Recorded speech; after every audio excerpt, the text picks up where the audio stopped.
Hello বন্ধুরা, মজুমদার এসেলে আজকে তোমাদের বানিয়ে দেখাবো এই গরমের সময় শরীরের জন্য ভীষণ উপকারী কাতলা মাছের ঝোলের এই হালকা রেসিপিটা। তার জন্য প্রথমেই একটা মিক্সারের মধ্যে পরিমাণ মতন রাঁধুনি আর সাদা জিরে দিয়ে নিয়েছি 4টে কাঁচা লঙ্কা, 4-5 কোয়া রসুন আর পরিমাণ মতন আদা, সামান্য পরিমাণে জল দিয়ে এটা পুরোটাকে মিক্সার করে নিলাম। এবার আলু আর পেঁপে কেটে নিয়েছি, যে ঝোলটা আমি আলু আর পেঁপে দিয়ে করব। এবার কড়াইতে তেল দিয়ে তেল গরম হলে একে করে কাতলা মাছগুলোকে ভেজে নিচ্ছি। মাছ ভাজা হয়ে গেলে ওই তেলের মধ্যেই প্রথমে আলু দিয়ে দিলাম, স্বাদ মতন লবণ দিয়ে দিলাম, দিয়ে একটু আলুটা হালকা ভাজা ভাজা করে নিচ্ছি।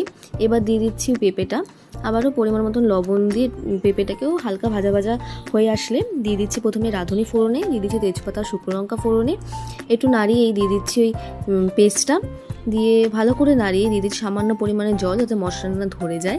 এবার দিয়ে দিচ্ছি স্বাদ মতন লবণ, পরিমাণ মতন হলুদ আর লঙ্কার গুঁড়ো দিয়ে ভালো করে মশলাটাকে কষিয়ে নেব।